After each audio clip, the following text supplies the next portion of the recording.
Transnet saying that a combination of old equipment and bad weather, strong winds and heavy rains, has created this backlog. It could take up until February to deal with it. Imagine being a business, all of your cargo stuck at sea.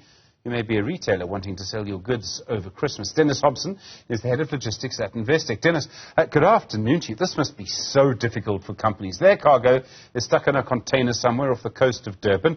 What options do they really have? Good afternoon, Stephen, and all the viewers. So, I mean, at this time of the year, it's really a horrible time for this all to be taking place. We know that cargo is stuck at port. Lead times are very long, and there's risk that cargo or stock won't be on shelves in time to make sales, which will put significant pressure on, especially the retailers, on their margins. The problem right now is there's not many alternative options that one can implement at this stage. It's almost too late. You almost have to air freight the cargo in, which is very expensive if you are looking to make certain deadlines. And then going into alternative ports around African countries, options again limited there. Never mind the higher tracking costs, and so it's really a difficult period. And we don't expect that there's going to be any major improvement anytime soon. It's going to, it's really going to take a while to clear up these backlogs, and we never know. We can't predict what the weather's going to do as well. So we work on what we currently have in front of us, but knowing that 15 to 18 weeks is likely was a guideline given for Pier 2. Cape Town Port is improving, and so is Kucha. So there are shoots of improvements, but Durban Pier 2 is definitely the main port, and that's where the biggest constraints are right now. So I suppose, to put it another way, Pier 2 is the busiest part of the busiest port in the country. If it's not working, then you really are in a mess. And, well, here we are. It's supposed to be privatized. It's supposed to be run by a private company, sort of. It's all very complicated. The privatization word has political connotations as well. Is that private operator, let me use that phrase, is that going to make a difference? So it's probably a joint venture would probably be the most accurate way in terms of the privatization or bringing the private sector. The Philippines terminal company does have vast experience in managing ports and bringing in efficiencies, which is what you desperately need. We are operating with very old equipment that should have been replaced a long time ago. So it's definitely, it will make a difference, but it takes time for any improvements to be implemented and to see a real difference. There's still some final signings and agreements that need to be put in place. So we're not expecting anything to happen within the next couple of months in terms of seeing improvements because of the joint venture being put in place. You mentioned Cape Town, and I mean, people will say, well, why can't people go to Cape Town? But I presume Cape Town just doesn't have the scale, and it seems to, as I understand it, have its own problems. No, so Cape Town sometimes is a bit of a yo-yo. So last week there was, it's quite a few days that vessels were delayed out at Anchorage, and then yesterday, the delay came down to 1 day. So Cape Town is limited in terms of its capacity and how much volume it can move. It's also not ideal in terms of certain routings from around the world. So a lot of shipping lines did change their routings from especially Europe and USA and called Kucha and Durban before Cape Town. So that's had an impact down there. And then from the Far East as well, there's also limited options from a direct point of view. So it's really about capacity and volumes. Yes, the port can't handle the same volumes as Durban, and obviously Durban being the gateway to Gauteng. So but from an export point of view, it has been growing its exports, and especially in the agriculture side. So Cape Town is an option, but it is a little bit schizophrenic from time to time. I find it fascinating that Transnet's been blaming bad weather in Durban, because my experience of Durban is that it's often windy and it often rains. I realize that Durban has had quite severe weather in some ways. What does this tell us about the old equipment that they're using? As you make the point, it should have been upgraded years ago. Do we know why that didn't happen? In other words, this was all foreseeable.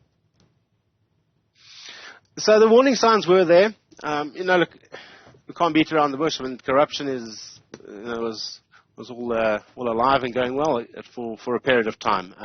There have been a lot of procurement processes put in place to try and tighten things up, but it is a case of management and leadership. So when when studies were done and there were, calls to start upgrading or replace equipment, or especially even on the maintenance side, I think it was ignored for whatever reason, and now we're really paying the consequences of that.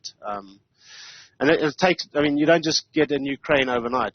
There's quite a long lead time, manufactured to meet whatever deadline can be made or met in the future. But it does take a while to get a new equipment into these ports. Dennis, the cranes don't unload themselves either. That's a joke. Please don't respond. There are other issues around this. So, I've seen some sort of economic suggestions that that Transnet failure on our railways was leading to perhaps a 1%, was cutting our economic growth by about 1 percentage point. So Eskom was adding, was responsible for 2 percentage points. Transnet Freight Rail was responsible for perhaps 1%. Is there any idea of what kind of impact this is going to have on our economy? And particularly, you make the point, over this period, Christmas time. Yeah, so I think, based on some surveys out there and some analysis that has been done by some professional organizations, we're starting to look at more 5% impact on the GDP just through Transnet alone. That's really a real big hit for our economy, never mind the confidence for direct or foreign direct investments. But and from a retail point of view or festive season point, there are a lot of small and medium enterprises which this economy really needs to grow. They're getting hit with profitability, revenue declines because not having their stock to sell, and this is a key period for them.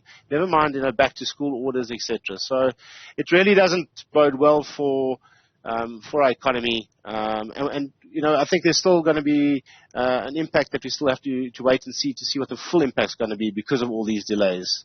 So it really is a worrying time right now. There's so many different things happening, and we see also the leadership changes at Transnet. The CEO resigned, so did several other people. And Transnet's also, I think, made the point and said publicly, I think the acting CEO used the phrase Rome is burning in their briefing yesterday. There also seems to be a suggestion that, in fact, complying with all of the regulations, National Treasury regulations, etc., are quite onerous. Is that a big delay here? As we know, there has been corruption at Transnet. The Zondo Commission made those findings. Is the regulations that have been brought in to stop that now causing part of the problem? Well, that's what appears, and that's what's been put out to the media too. I know the acting CEO, Michelle Phillips, is working really hard behind the scenes with the rest of her current management team to try and speed up the process and try and get around the processes that were put in place that have become onerous. And there are shoots of success that has been achieved, like the gantries or the cranes that are coming in from Los Angeles.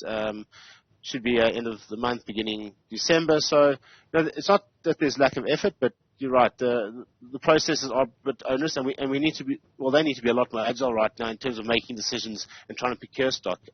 It's just what kind of equipment and spare parts are available. They still have to sign or conclude the OEM agreements as well. For the maintenance and spare parts required for maintenance of their existing equipment.